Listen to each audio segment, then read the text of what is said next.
नमस्कार दोस्तों। Daily news India 1.0 में आपका बहुत बहुत स्वागत है। ट्रंप साहब भारत को मारने में कोई कसर नहीं छोड़ रहे हैं। हर 2-3 दिन 4 दिन गुजरते हैं, कुछ ना कुछ नई चोट लेकर आते हैं। और इस बार की जो नई चोट आई है, जो कल रात को आई, उसने बहुत सारे लोगों को दहला दिया। लाखों करोड़ों लोगों की रोजी रोटी उस पर। भारत की फिल्मों के ऊपर 100% टैरिफ लगेगा। भारत की फिल्मों के ऊपर 100% टैरिफ लगेगा। अमेरिका में फिल्म बनी होगी तो उस पर टैरिफ नहीं लगेगा, लेकिन बाहर की बनी फिल्में होंगी, films made outside the US, ये कहा गया है, उन पर 100% टैरिफ लगाया जाएगा। यानी कि आज की डेट में अगर हॉलीवुड के बाहर अगर कोई सबसे बड़ा फिल्म उद्योग दुनिया में है तो वो इंडियन फिल्म उद्योग है। उसमें हिंदी भी है, पंजाबी भी है, तेलुगु भी है, तमिल भी है और मेगा स्टार्स हैं हमारे पास। और एक बहुत बड़ा जो रेवेन्यू है वो हमारा अमेरिका से आता है, और वो भी मैं बताता हूं आपको। और कहीं ना कहीं ऐसा लगता है कि ये जो हमारा फिल्म उद्योग जो प्रभावित होने जा रहा है, और उनकी एक अच्छी खासी विदेशी इनकम जो कि सब्सटेंशियल इनकम है आज की डेट में, ये उन पर भी लागू होगा। हालांकि अभी ये क्लियर नहीं हुआ है कि क्या वो जो ओटीटी प्लेटफॉर्म्स हैं या डिजिटल स्ट्रीमिंग प्लेटफॉर्म्स हैं, जिसको ऑनलाइन स्ट्रीमिंग कहते हैं, या कोई इंटरनेशनल को प्रोडक्शन है, उस पर लागू होंगे या नहीं होंगे। वो जो माइक्रो प्रिंट आएगा उसको देखकर पता लगेगा। यानी कि अब दुनिया में ये सॉफ्टवेयर में आता है, फिल्में जो होती हैं सॉफ्टवेयर में काउंट की जाती हैं। अब इसका बड़ा असर हमारे ऊपर आएगा और चाइना के ऊपर भी आएगा। वहाँ भी फिल्में काफ़ी बनती है, जापान में बनती हैं, कोरिया के अंदर बनती है, उनके बहुत सारे सीरियल्स ओटीटी प्लेटफॉर्म पर आते हैं।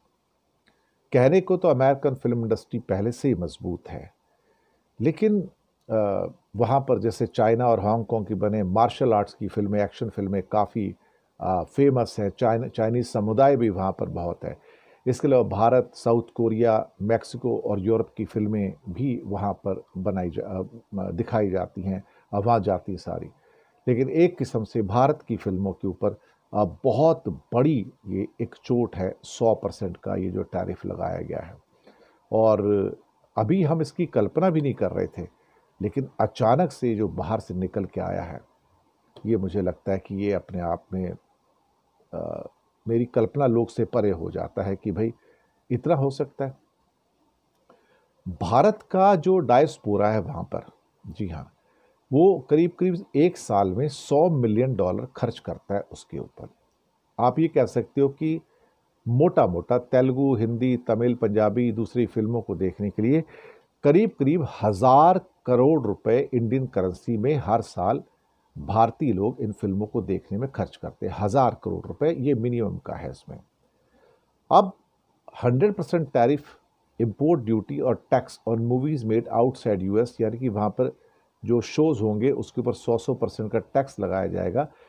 It will be another major blow to India. अब कमाल की बात है, हालांकि बाकी देशों को भी नुकसान होगा, लेकिन India being the major movie maker in the world, तो हमें जो चोट लगेगी वो तो बहुत भारी होगी। और अभी तो इसमें जो जो ओटीटी प्लेटफॉर्म्स हैं हमारे, जिसके अंदर जैसे कपिल शर्मा शो आता है या पंचायत आते हैं अमेजॉन प्राइम पे, नेटफ्लिक्स पर, उनके ऊपर क्या रूल लागू होंगे। भारत का जो डायस्पोरा, जो भारतीय रहते हैं, वो वहाँ पर तेलुगु, हिंदी, तमिल, मलयालम, पंजाबी, बंगाली और दूसरी भारतीय भाषाओं की फिल्में जो वहाँ पे जाती हैं, वो दरअसल क्या कहते हैं कि देखते हैं। इसके अलावा वहाँ पे लोग जो पाकिस्तान के लोग हैं, बांग्लादेश के लोग हैं, वो भी इन फिल्मों को, इंडियन फिल्मों को देखते हैं। तो ऐसा नहीं कि सिर्फ हमारी फिल्मों को सिर्फ भारतीय देखते हैं, बाकी पाकिस्तानी मूल के, साउथ एशिया, अफगानिस्तान के लोग, नेपाली जो है वो भी बहुत देखते हैं, बांग्लादेश के लोग देखते हैं, श्रीलंका के लोग देखते हैं। अब कहा जाता है कि बहुत सारी फिल्मों का करीब करीब 5 से 7% जो रेवेन्यू है वो वहाँ से आता है। और कई बार कहा जाता है कि जो तेलुगु फिल्में, तेलुगु काफ़ी लोग हैं वहाँ पर, करीब 25% उनका जो रेवेन्यू है वो अमेरिका से आता है। 25% आपका रेवेन्यू जो वहाँ पर है। तो ये क्या है कि अब ये भी आ गया साहब कि आ, इस पूरी की पूरी लाइन अब लग गई थी, एक एक करके तो हिट कर रहे हैं। अब सभी जो चैनल्स ऑफ मूवीज़ हैं यहाँ पर, जो वहाँ पर जाते हैं, सभी पूरे के पूरे बुरी तरह से इम्पैक्ट हो जाएंगे। यहाँ बताया जा रहा है कि एक इंडिया टुडे के एक शख्स हैं, वो कहते हैं कि what the distributors are saying is that for example you have bought a film for ₹5 crore in the to the screens in US, then you will have to end up giving 10 crore rupees. And suppose the average price of a ticket in US is $10 to $15, then that will be increased to $20 to $30 straight away. मुझे लगता है कि ये अपने आप में एक बहुत बड़ा सेटबैक है। अब जैसे कि बाहुबली 2 पिक्चर थी, वो वहाँ पर $22 मिलियन के अंदर गई थी।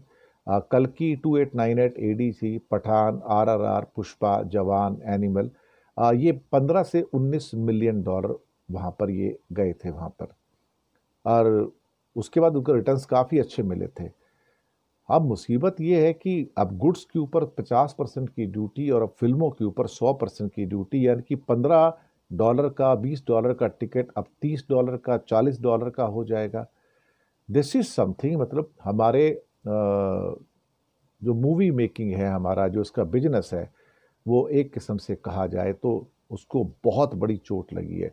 आप समझ सकते हो कि जहाँ $15 के अंदर एक टिकट मिलता है और वो डॉलर $30 का हो जाएगा, तो आप बताइए कि फिर कितने लोग ऐसे होंगे जो $15 की जगह $30 का टिकट लेना पसंद करेंगे। $30 का टिकट का मतलब होता है लगभग ₹2,300। और अगर मियाँ बीबी चले गए $60 या $80 का हो गया, तो साहब ये करीब करीब 7-8 हज़ार रुपये का तो टिकट का खर्चा हो जाता है। तो ये तो बहुत महंगी हो जाएगी फिल्में सारी की सारी। तो वो कहेंगे भी छोड़ो पर क्या देखना, इसको फिर कभी कभी यूट्यूब पे पिक्चर आएगी बाद में, कभी तो मुफ्त में देख लेंगे बैठकर। तो ये हालात पैदा हो गए हैं और भारत की फिल्म इंडस्ट्री को ट्रंप साहब ने एक बार फिर से एक बहुत ही बुरी चोट मारी है। यानी कि वो हमारे ऊपर चोट मारना कम नहीं करेंगे, एक बात तो तय हो चुकी है।